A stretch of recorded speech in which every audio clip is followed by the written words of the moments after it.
வணக்கம் பானு. அதாவது சென்னை கடற்கரையிலிருந்து செங்கல்பட்டு வரை இயக்கக்கூடிய மின்சார ரயில்கள் அதாவது முக்கிய போக்குவரத்து சேவையாக உள்ளது.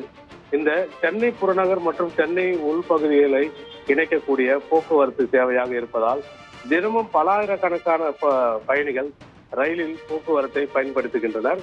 பேருந்தில் செல்வதை விட ரயிலில் செல்லும் பொழுது போக்குவரத்து நெரிசல் குறைவாக இருக்கும். அதே போன்று ரயில் கட்டணமும் மிக குறைவு என்பதால் வேலைக்கு செல்பவர்கள் மின்சார ரயில் சேவைகளை பயன்படுத்துகின்றனர். பேருந்தில் செல்வதை விட ரயிலில் செல்வது கட்டணமும் குறைவு என்பதால் தினமும் வேலைக்கு செல்பவர்கள் ரயில் பயணத்தை விரும்புவார்கள். பொதுவாக மின்சார ரயில்கள் செல்லும் வழித்தடங்களில் பராமரிப்பு பணிகள் மேற்கொள்வது வழக்கமான ஒன்று. அவ்வாறு பராமரிப்பு பணிகள் மேற்கொள்ளும் பொழுது ரயில்களில் தாமதமாவதும் அல்லது ரயில்களில் பாதி வழியிலேயே நிற்பதும் அல்லது முழுமையாக ரத்து செய்யப்படுவதும் வழக்கமான ஒன்றாக உள்ளது.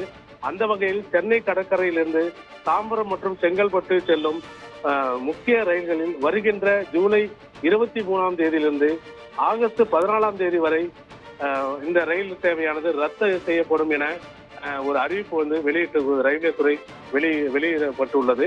குறிப்பாக பானு, அதாவது சென்னைக்கு செல்லக்கூடிய ஒரு முக்கிய ரயில் பாதையாக இந்த ரயிலை பயன்படுத்துகின்றனர். இந்த சமயத்தில் கூடுதல் பேருந்துகள் தாம்பரத்திலிருந்து சென்னைக்கு செல்லக்கூடிய முக்கிய வழித்தடங்கள் பேருந்துகளை அதிகரிக்க வேண்டும்.